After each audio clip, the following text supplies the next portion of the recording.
मैं अनीता प्रजापति हापुड़ से। आज की सच्ची घटना में आपका स्वागत है।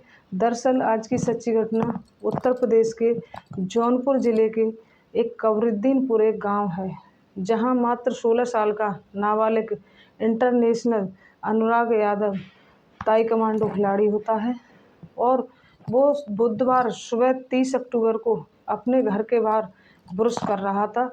तभी दो युवक पड़ोसी तलवार लेकर भागते हैं उसकी तरफ। उनको देखकर वो दौड़ता है, चीख पुकार मचा देता है।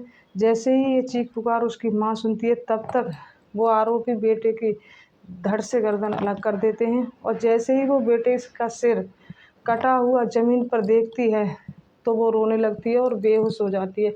कुछ पल के बाद होश आता है तो उस कटे हुए सिर को सीने से लगा लेती है और रोने लगती है। दरअसल विवाद बताया जा रहा है, 1.5 बीघा ज़मीन का विवाद बताया जा रहा है।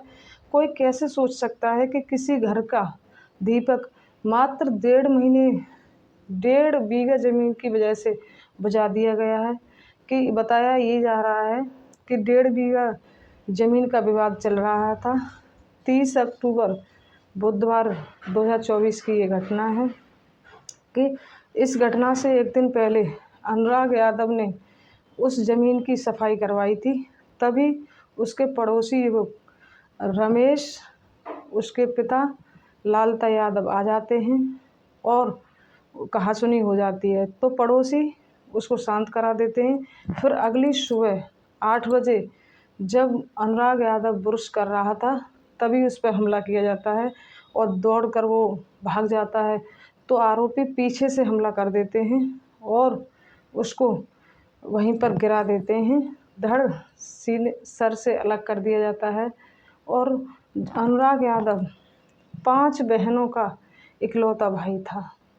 सोचो उस माँ पे क्या गुजरेगी कि देश में दीपावली का त्यौहार मनाया जा रहा है और उस माँ का तो घर का चिराग ही बुझ गया। कोई कैसे सोच सकता है कि मात्र 1.5 बीघा ज़मीन के पीछे उस नाबालिग ताइक्वांडो इंटरनेशनल खिलाड़ी को मार दिया जाता है।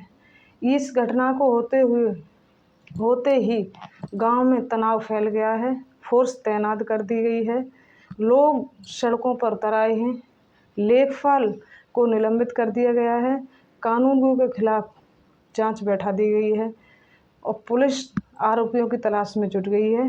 प्लीज़ ऐसी घटनाओं से सबक लेना चाहिए और ऐसी घटनाओं से बचना चाहिए। प्लीज़ अपना और अपनी फैमिली का ध्यान रखें। नमस्कार।